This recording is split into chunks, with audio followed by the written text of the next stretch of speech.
Living Cloaks, it's the name of the exhibition, so it's about the living essence of this art form, weaving, and so we felt that it was really important that weavers actually be in the space, because that's the most obvious way that people will be able to learn more about cloaks and about weaving, by being able to see a weaver and be able to talk to them about what they're doing.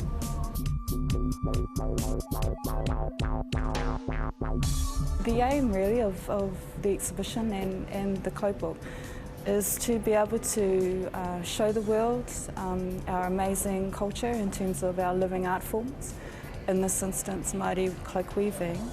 And it was also an opportunity for us to bring the taonga that we hold in Te Papa out in an exhibition so that the world can appreciate skill and beauty involved.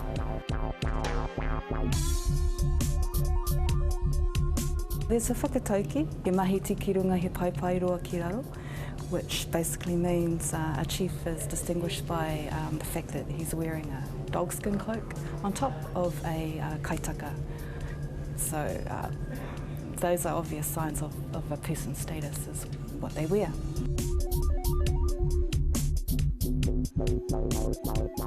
Many of the cloaks that are in Te Papa's collection were collected by European collectors around about 1860s, if not earlier.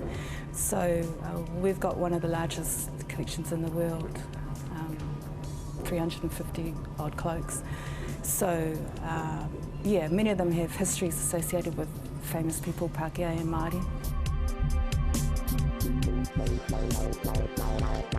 We're looking after our taonga, and who better to look after our Māori taonga than Māori?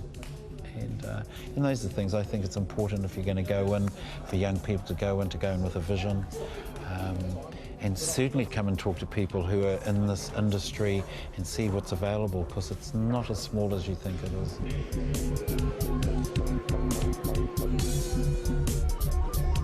It's been extremely complex. It's been a labour of love, a project that has taken over 6 years in total, starting from the work that we did for the Te Papa Press Cloak Book, Whatu Kakahu Māori Cloaks, and then has culminated in Kahu Ora, the exhibition. It's a really nice mahi, it's a really nice interacting with people, but it's also interacting with the taonga. You know, that we have that connection, because we all do. It's all about whakapapa, really.